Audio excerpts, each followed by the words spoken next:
So you were asking for making a composition, so I thought let's do that now.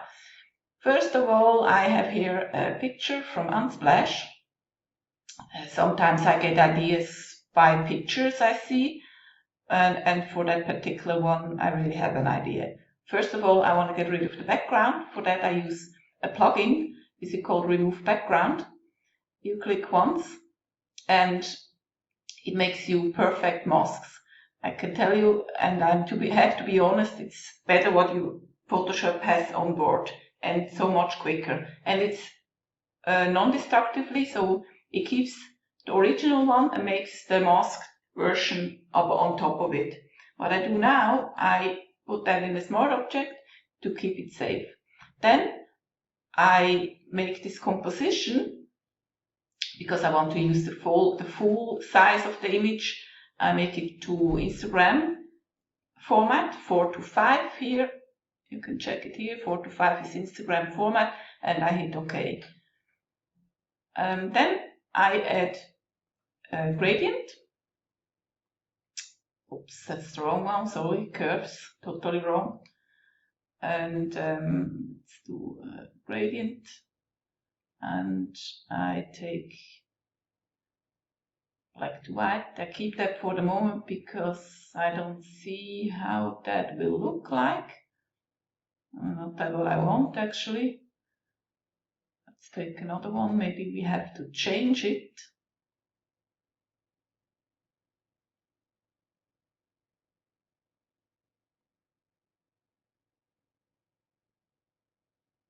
I'll probably take this one. However, we may change it later. Let's take that one. Then I'm using Pixel Squid. Pixel Squid is a plugin for Photoshop. It has 3D objects. When I search here, for example, house, then I get all 3D objects. You can also go to the website of them. I already decided to get that house. However, you search for house, for example, and you may want that one.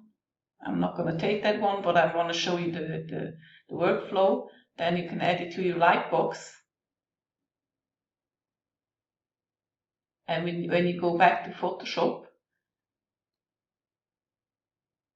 you have the house here. However, I already decided I'm going to take this one. I click on it, then I drag it to the place I want to have. Then now it's totally on the wrong place. We have to put that on top of it.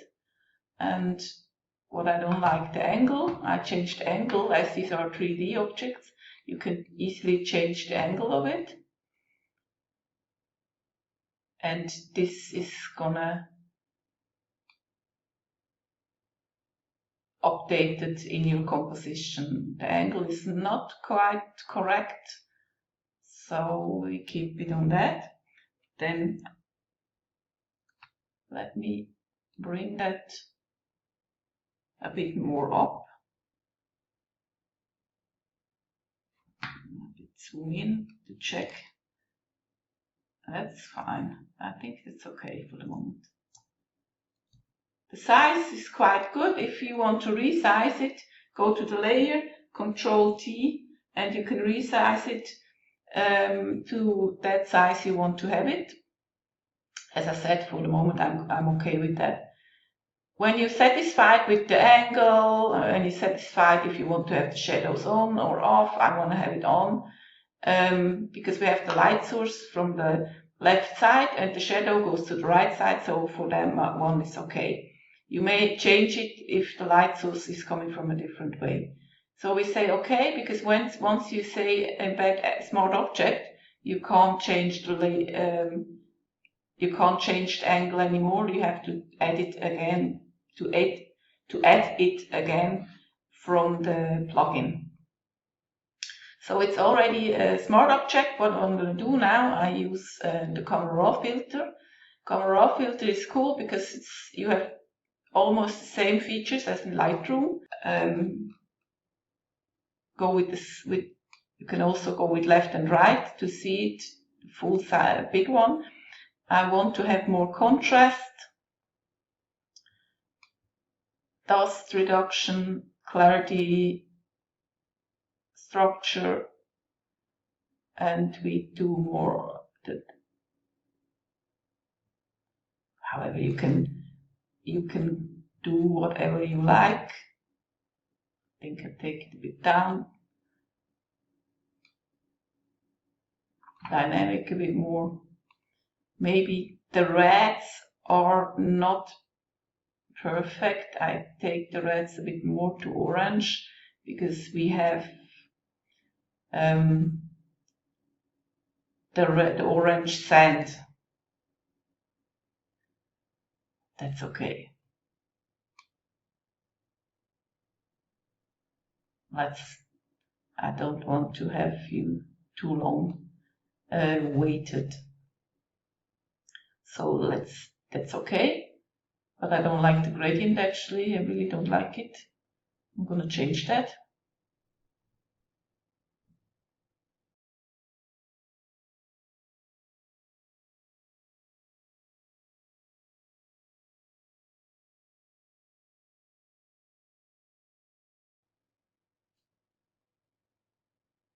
Now that's okay. Then what I do, I add a light source. That's actually pretty simple. I take a brush, a soft one, 0% hardness. Then what I do, I'm holding Alt, clicking on the right, right click and drag left and right. That's the size. Dragging up and down is hardness. I repeat, holding Alt, right click, keep right clicking, right left is size, up down is hardness. On Mac it's different. I probably think on Mac it's holding Control and Alt, Control and Option, Command and Option and left click, or that could be, I'm not sure. However, I have foreground color white. What I do now, I want to have it more depth, so I add here that little light source. Light source, I drag it a bit more down, like this. That's nice for the moment. Then, what I want to do, I make a stamp up. For that I use the Pro Tool. The Pro Tool has many features, but I think one of the most I use is the stamp up. Of course, you can do that manually. You can press Control, Shift, and Alt E. That's the same, but you can. I mean, it's a time saver. So many things. The Pro Panel is such a time saver. However, it does nothing else than all visible layers putting on one layer. Then I go to Filter. I have the Luminar AI. Luminar AI is so cool. It gives you a lot of ideas for the composition's mood, for the composition's look. And the cool thing is to use it as a plugin. You have all features still when you use it. Then you can change all parameters all the time when it is a smart object in Photoshop. Or you can enhance it with all onboard tools in Photoshop. So you have probably simply just everything. It's so cool.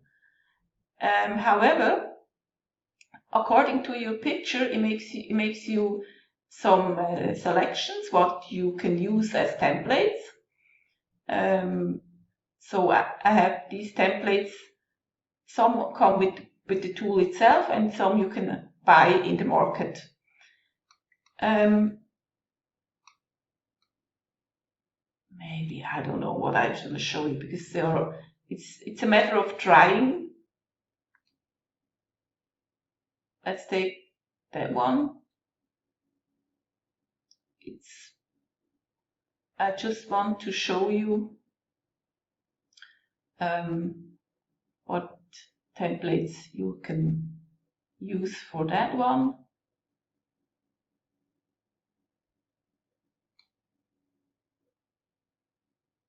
I like the snowfall because it's a little bit of desaturated.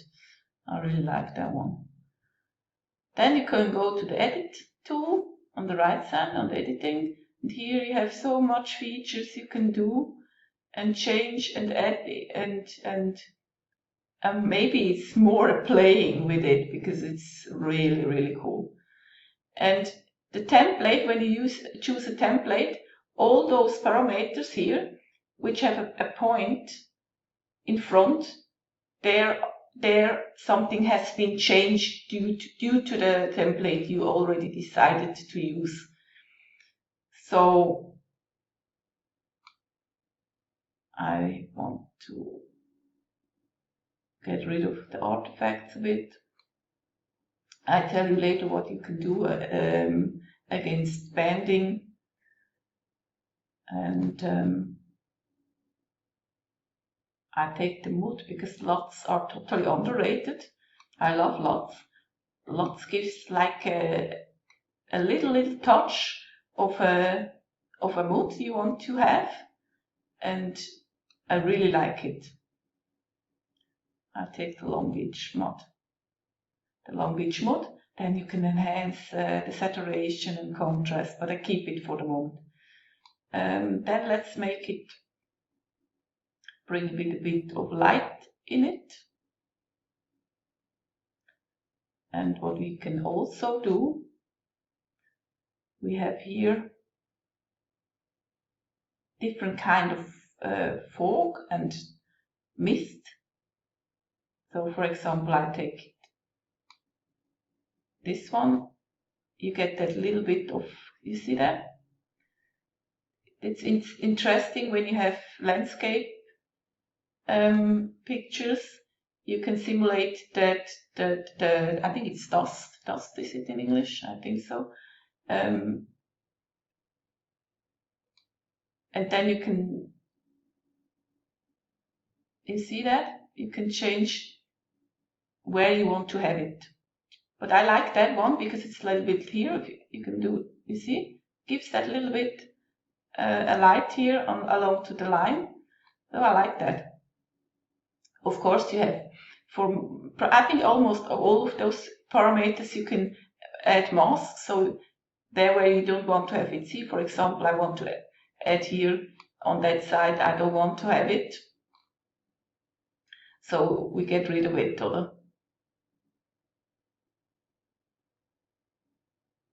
See, we don't have it anymore on that side, but I don't like the mask, so I keep it.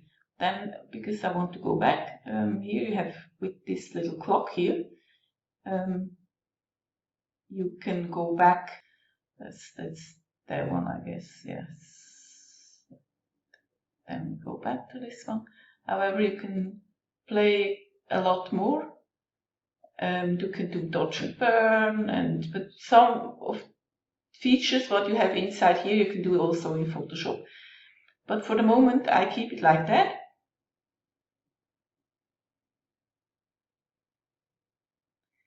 So here we are. Now you see those rings here. This is banding. I think we all struggle with banding, but I can tell you a little tip for that. For that, I make a selection of the background. This is actually just to show you. This is not for this composition, but I want to show you how you can get rid of the banding. First of all, I press Control and click on the thumbnail for this one and Shift for the house, so we have both. Then I press Control Shift I. That means nothing else than flip the selection. And on top of that, I take a new layer, Control J. Forgive me for that, but it's not the best way to do that. It's really just to show you how you can get rid of bending. Of course, you do that first in a composition and not later on. You can take, it's something you need to know, and you can use it in that situation you need it. However, we have it here. Right click, Smart Object, Filter. Then we take the matte filter. This works best with the combination of radius about 30. But of course, if you scale in here, you may have to change these values. I have here about 30 and here about 50. In my cases, this works the most in most situations. Let's hit OK.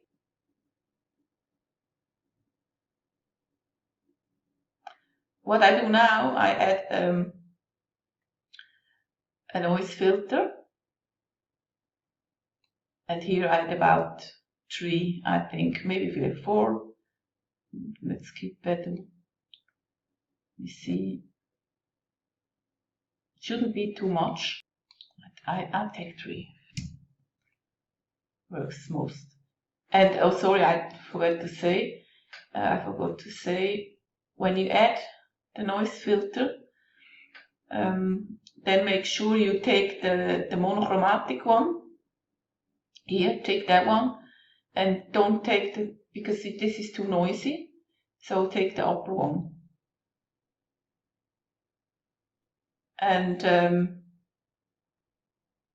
you see the difference. Maybe you don't see it in the video, but here you see a big difference between before and after.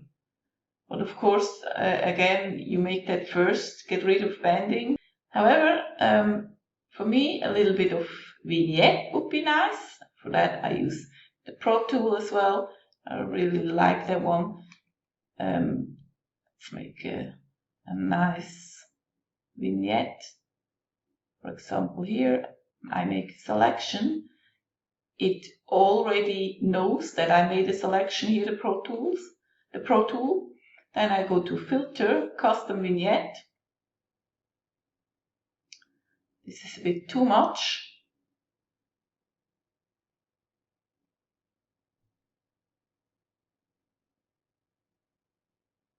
I think 16 is nice, 15, we take it down to 15. I really like it a bit dark, and that's really cool. I really like it. And if this is too small, I mean the light source in the middle, if it's too small, it's no problem. We take again a brush, soft one, 0% opacity. I go to my mask. Now you want to change the angle of your brush, then you can hold Shift and go with the arrows. Then it goes faster. If you don't take if you don't hit Shift, then it goes in little steps. And if you hold Shift and go with the arrow, it takes bigger steps. And if you know that the angle what you want, for example, here we are on to 90 degrees. I enter 90 degrees, then I have it straight away. And then maybe I want the light a bit more, a little bit bigger.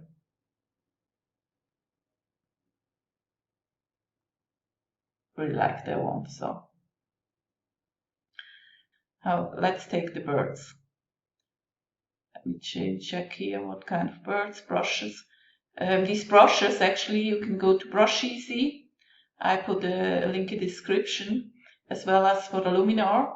And all that stuff I used in this composition, you will find a link in the description. Probably I take these. They are too fat, I guess. I think they are too fat. Oh, I like that one. Quite a bit too big. What I do now, I'll go on that one, on that layer with the filters, and add those little, oh, white, perfect. Too bad. X, with X you go back to you change between, or you can toggle between before and background color. So X, X, X is really cool, and it speeds up your workflow quite a bit. Big, too big for the house. Not. What have we else? Take another one, or maybe we take a big swarm, a really big swarm. Not really cool. Maybe better take a house. Well, what about the cloud? Because something is, for me, something is missing in that composition. It's not perfect. Moon, maybe a moon. I don't know. I use so many moons in my compositions. I shouldn't use it again. Let's go for clouds. Let me see how that looks like. Perfect in black. X to change the foreground color. Oh, why not? It's a bit too big. So when it comes to an object I add, I make my mind about where these objects should stand. The diagonality is really cool and works most of the time, but it depends also on colors. It depends on other objects. I can't say that diagonality works always. Sometimes it's interesting to do abstract compositions in placing the objects because you don't expect it. So for that example, it may take me a while to position this little cloud that it feels okay for me.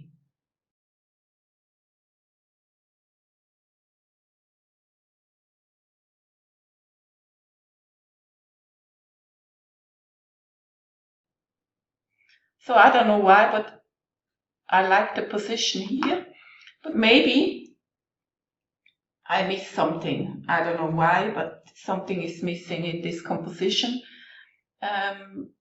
What about adding a tree or a person? Let's go to, I take the, as you can see better on the website. Let me see tree. Let's see what we take. I mean, the possibilities are endless. This takes you, it makes it not better. This maple tree. Let's take that one, come on. I add that to my light box. Go back to Photoshop. Reload it.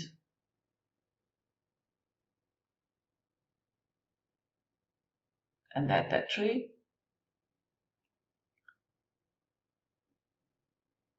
Check. Of course, it would be better to make it first perfect, the composition. I mean, to make it complete it first and then go to Luminar and edit it, because it was a bad idea. However, you know it, you can do it better than I. But sometimes the ideas comes with the final composition. So, and let's change the angle. See how that looks. It might be too flat. I really like that one. As I said, placing those objects, it takes me sometimes hours because I can't decide where they have to be placed. Maybe another tree would be better. For that one, I keep it. I keep it like that. I said embed a smart object, and we have that 3D tool placed.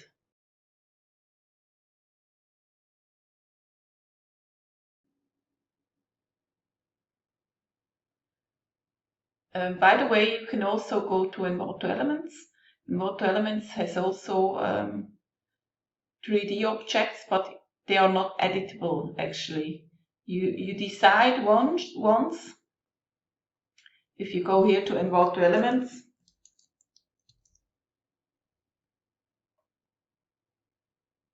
and add tree, Envato Elements you can have a flat rate, so you can download how much you want. If you go to 3D, for example, I make it just an example. Let's take this pole. Then you can say I want to see the 3D render. Then you can move them. The problem is you can download it then as a PSD or a PNG, but you cannot change the angle. It's important. It's placed. You can't change it anymore within Photoshop. It's not like a 3D element in Photoshop. It's editable as a PSD, as a smart object, but you can't, like, you don't have that window I have here where you can simply place it and change the angle within your composition. However, then what I want to do,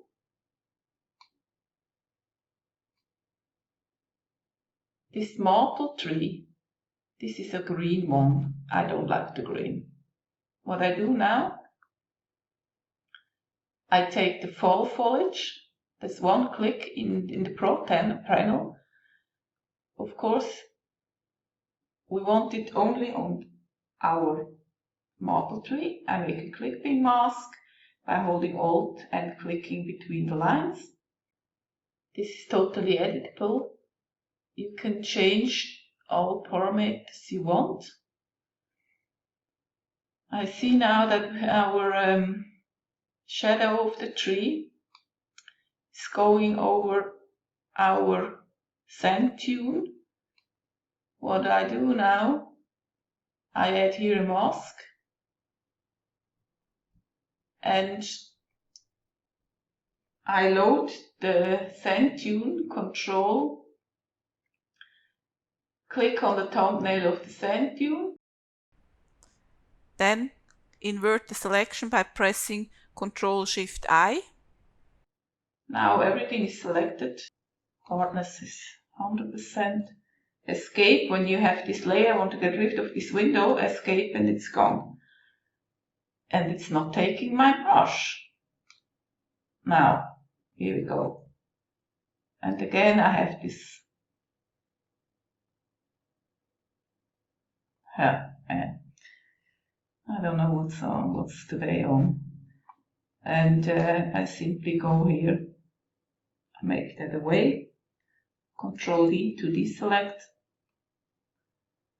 And the red of the maple tree, I want to change a bit. What I do then, I take the selective color adjustment layer.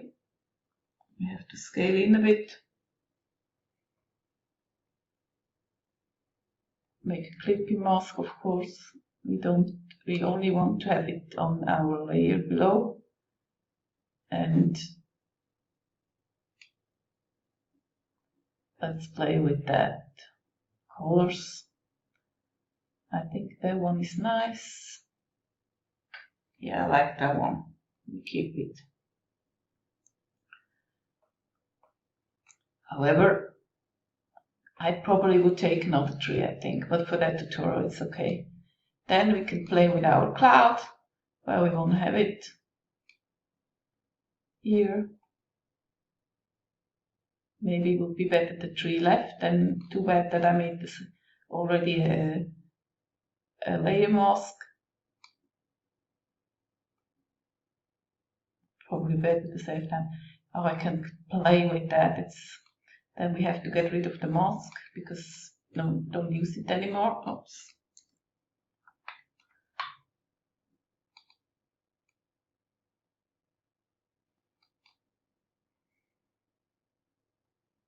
I don't know. Too bad you can't talk with me because then oops, then you would have been able to tell me where you would see it, the cloud. So I think we keep it the way it is. But it looks not perfect for me. But for the moment it should be okay. So what do you think about that composition? Was it helpful? As I said, I put all links down in the description. So what do you think about that composition? Was it helpful? So thanks for watching and hope to see you soon again.